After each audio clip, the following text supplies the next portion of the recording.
When I had my injury in 1973, I was pretty much told not to expect very much living with the kind of disability that I was going to face. And you know what's interesting is that at first I really started to believe that because of my own attitude about what life with a disability was all about.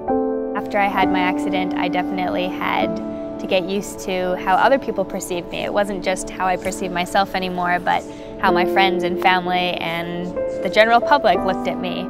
I did face teasing and that kind of thing where, you're called Captain Hook or something like that, which is never a fun thing to go through. But most of the things were just barriers that I put on myself. Of course, you face people with different attitudes about blindness. Some of them, they think that, blind people are in a certain closed black spot that they don't know anything about the world around them. One of my favourite quotes from one of the students that we work with who's in a chair is, "I want people to see me for me, not the chair." One of the biggest barriers that people with disabilities face is accessibility. And if we look at the built environment, it isn't just getting into a building for people who are in wheelchairs.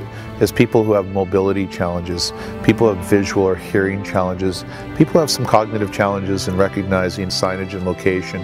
And it's not just people who have those existing permanent disabilities, it's also those who have perhaps a temporary injury. What we're trying to do is move the world on from a medical model of disability, where what we think about disability is this person is in a chair, this person has a spinal cord injury, this person is deaf. Well, that's not disability. A disability only arises when you set that alongside a barrier. And so what we want to do is remove those barriers so that being in a chair is no longer a disability because it doesn't hold you back from doing anything. When we left on our journey on the Man in Motion World Tour, it seemed like an impossible dream.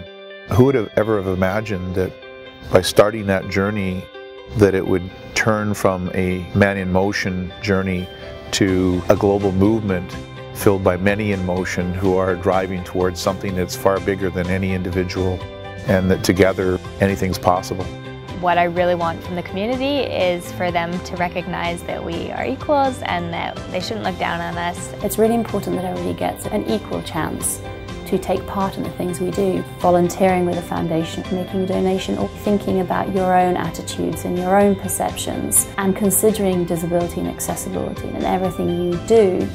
Those are all things that people can do to change the lives of people with disabilities. I see today more than ever that the original dream of the Man in Motion Tour is possible. We can't get there on our own. The solution that we've defined is a big, incredible challenge. It's going to require millions and millions of people getting engaged. It's going to take their time, their talent, and yes, some of the resources that are necessary for us to be able to turn this dream into a reality. We need your help, and we can't get there alone.